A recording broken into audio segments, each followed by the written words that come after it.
Everybody, welcome back to another coach's log here at Positive Performance Coaching.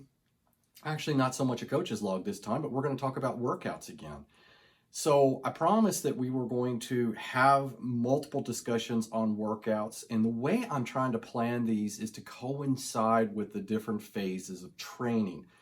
Many of the things that I'm talking about will probably come off as sounding very cycling specific, but the same things can be done for any endurance sport.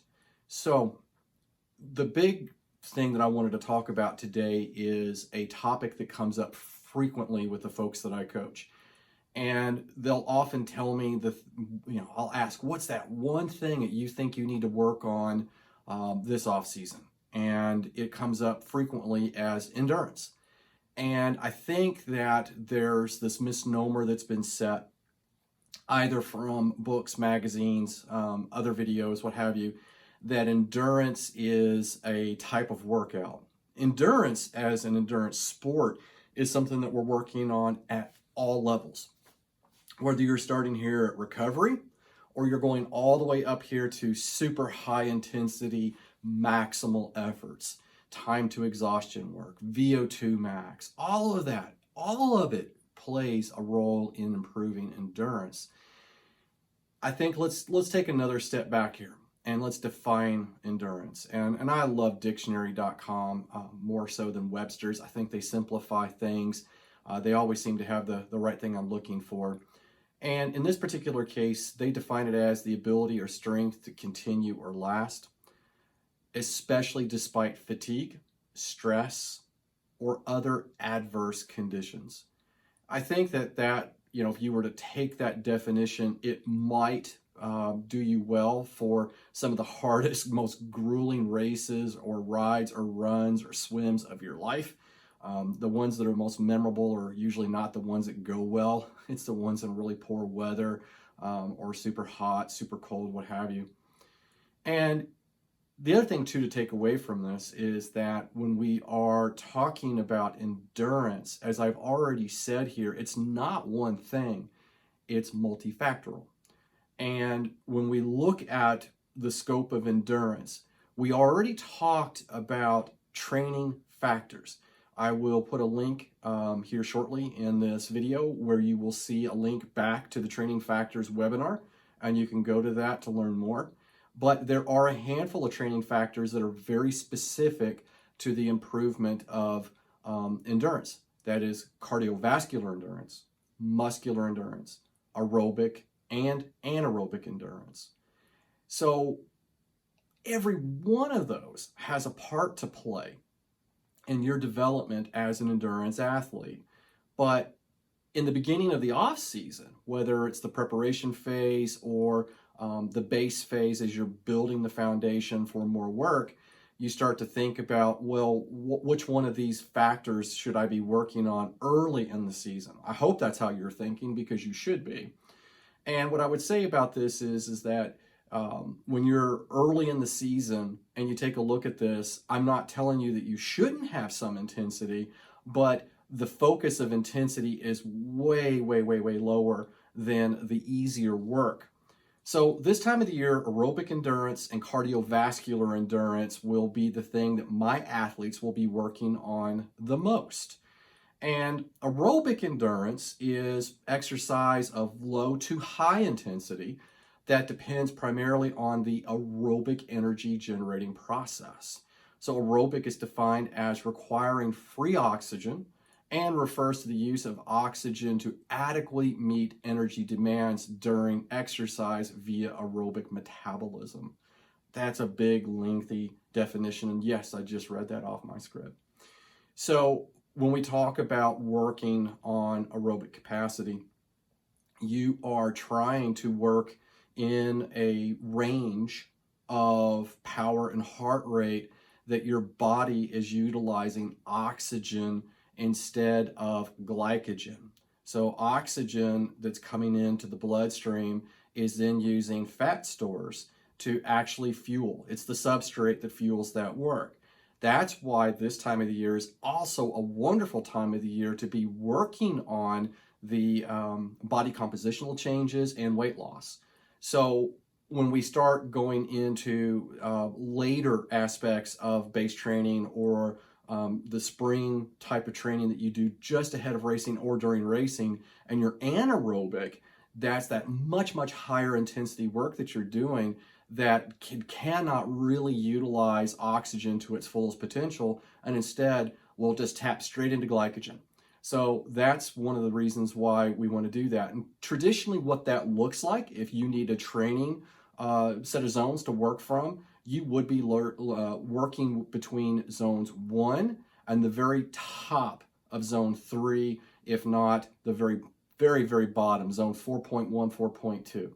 Now again, if you're not familiar with setting training zones and understanding how it applies to training, then you can go back to my other webinar. You've seen a trend here. Everything that I've been posting on this channel is following a path to get you some information in an organized manner to get through this off season. The other item, cardiovascular endurance, is the level at which your heart, lungs, and muscles work together when you're exercising for an extended period of time. I think that this is probably what many endurance athletes really think about as cardiovascular endurance. But cardiovascular endurance and aerobic endurance are different, but they're twins. They're partners, if you like, in your development as an endurance athlete. And any of the things that you are working on, whether it's aerobic, anaerobic, you're going to be working on your cardiovascular endurance.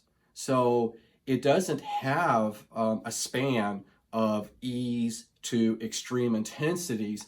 There's always going to be something along that spectrum or that curve, that heart rate curve, that power curve that is going to benefit you cardiovascularly. This time of the year, though, the intensity needs to be light to moderate. Now, once again, please understand, if you're coming to this from Asia, Australia, any of the Asia Pac countries, then you are in a different time frame. This, at the time of this recording, this is North America, Canada, United States, and South Central America. We're all dealing with different weather than you are right now. Maybe not so much Central America and South America, but definitely Canada and United States and Western European countries. We're in our winter months, and this is where we start to back off of all the high intensity, and we start to actually do some foundational work to build upon the ashes of the old season. Now, I'd be remiss in not telling you that there are a lot of benefits to doing this work. I think that there's this really awful connotation that's been set over the last decade, 2 decades, over, the time-crunched athlete. And you have to do everything high intensity because you can't train large volumes.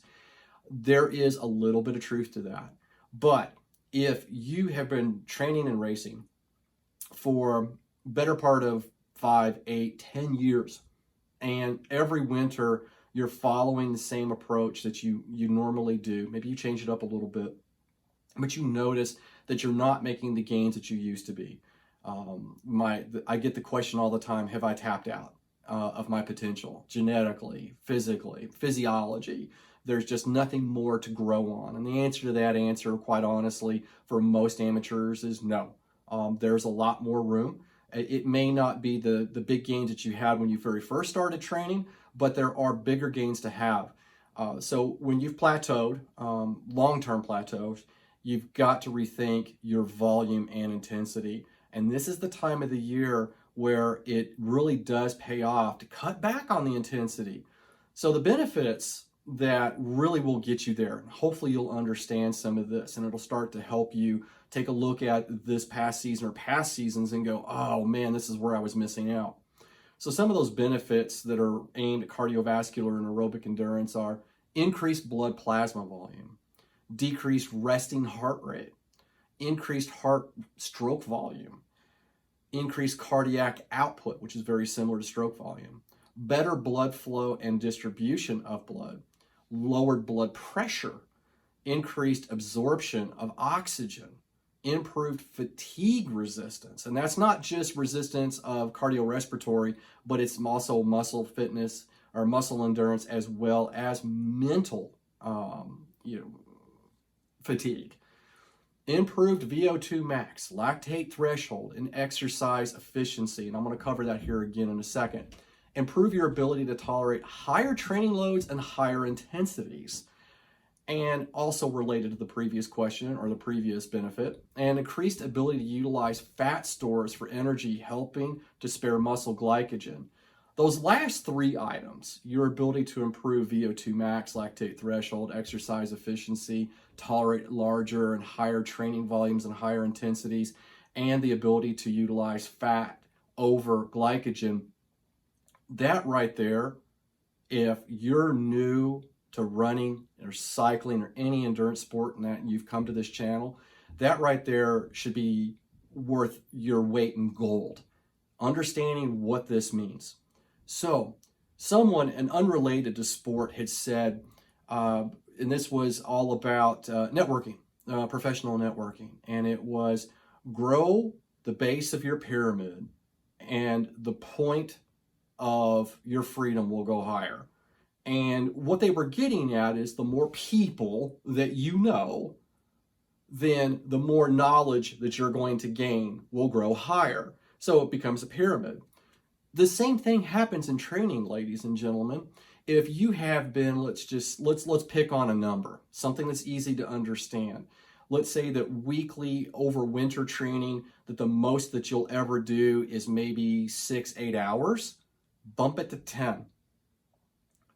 If you've been doing 8-10 hours, bump it to 12 to 14 hours. You can figure it out. I know we're all stretched for time, but I promise you, if you can start building more time at these lower levels of intensity, remember what I said, zones 1 through the top of zone 3, bottom zone 4, that's 3.9 to 4.1. Training in heart rate or power will really, you'll just reap so many benefits. So what does this look like in a workout? This is the fun part, because there is no one workout to rule them all when it comes to developing endurance. Remember, this is multifactorial. So we've already talked about recovery rides. We've already, recovery spins. You can do the same thing as a runner and as a swimmer. You can do the same thing as a rower. When it comes to developing speed, which is another fantastic training factor to be working on this time of the year, it also is in that same training zone. It's definitely not going to go above zone 2. It should not. So I think a lot of people think that this type of work, if you've been reading like the Training Bible and some of these, the UK cycling free training plans, things like that, you'll see endurance workout and it's zone 2. Just zone 2. And in that time frame, you're expected to ride probably no less than 40 minutes and no more than a couple of hours, depending on where you're starting from. If you're brand new to this, yeah, that's probably pretty good. You've been doing this for a while, that ride might look like 4 to 6 hours.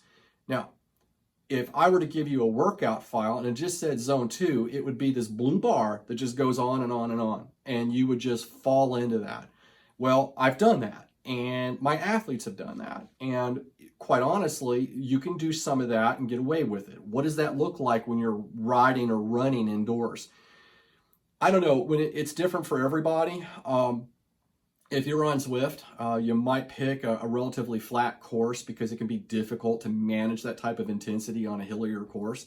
You're probably going to be doing lots and lots of laps of things like the desert, Tempest Fugit, or the volcano areas, maybe waistband if you're so fortunate to ride that route with a group. You'll be able to keep the heart rate and the power down.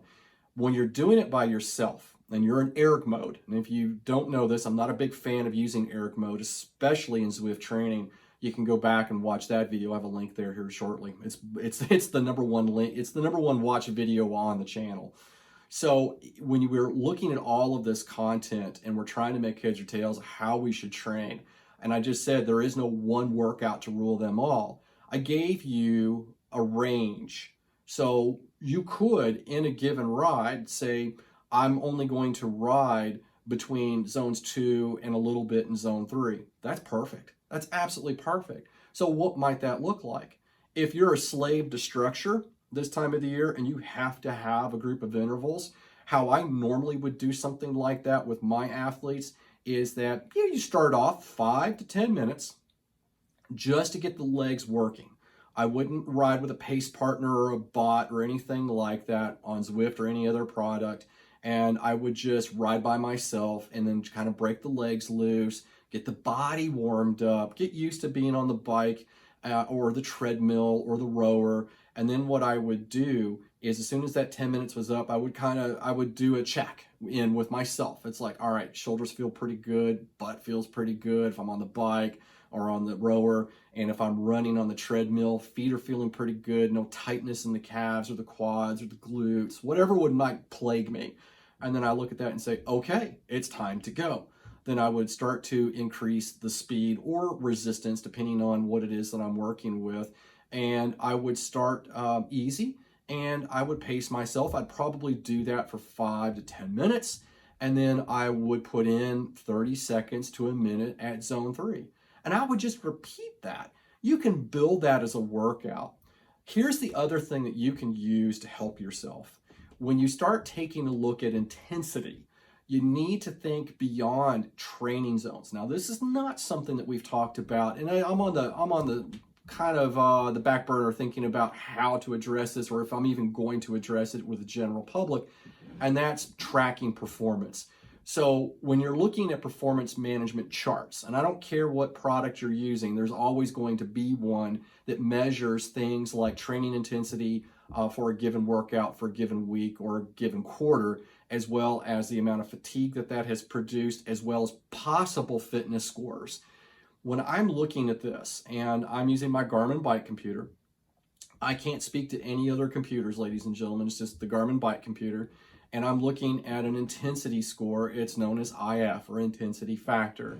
That number is a decimal, 0 point something. If it's 1.0 or greater, that's 100% of your threshold power, your functional threshold power.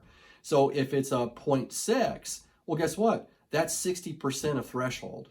So that number is fantastic for an unstructured day where you're trying to stay in that cardiovascular aerobic endurance space. So I'll take a look at that number a lot. Not the training stress score, but the intensity factor, the IF on my Garmin. I have 2 data fields. One is IF to the left, and on the right, it is training stress score. I will say this about a training stress score: the higher that number goes into triple digits, the more time it may take me to recover from that workout, even if it is a lower intensity ride. So that gives you a little more indication on what to anticipate the very next day. If you're a big fan of heart rate variability, you can also lean on that some, but I have really found that in my particular case, really spending a lot of time recognizing these numbers, that the IF score really helps me. So if you're trying to do this, an IF score somewhere between 0.45 as high as, or no higher than probably 0.69. So 45% to 69% of your functional threshold power for any given duration. I don't care if it's 40 minutes or 6 hours. That's what it should look like. So even though the intensity is low, the training stress score will climb as you go longer.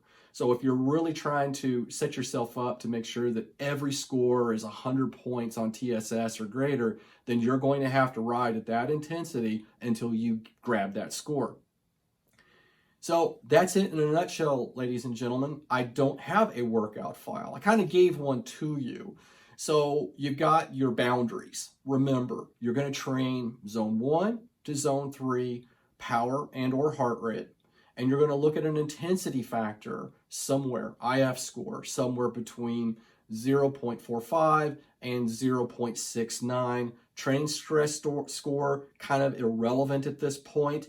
I would say this: if you think you want to start increasing your training volume, go by the rule of 20%. Do not increase your training volume more than 20% week over week. I would also say probably don't do that more than twice a month. So 2 weeks at one volume, don't increase it again until you get to the next 2-week training cycle. That will probably save you from a lot of wear and tear and a lot of delayed onset muscle soreness. and it will also put you in better shape immunity. So this, we have to be careful this time of the year. We start, sharply increasing volume. The next thing you know, you become weaker and you're prone to catching bugs and upper respiratory infections and, God forbid, worse things.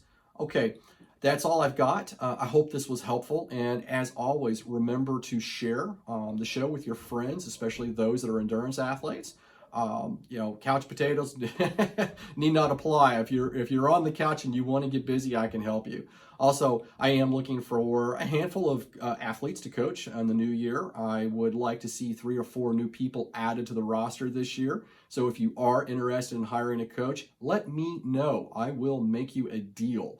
You can certainly visit us at pauseperformancecoaching.com to learn more about the practice and kind of see what we offer at the various bill rates. But I promise you, I will find you a really good deal, and we'll figure it out. All right, everybody, have a great rest of your training week, and don't forget to like, share, and hit that bell notification. Thank you for all the new views. I wish some of you guys would turn into subscribers. Have a great rest of your training week, and we'll talk again very soon.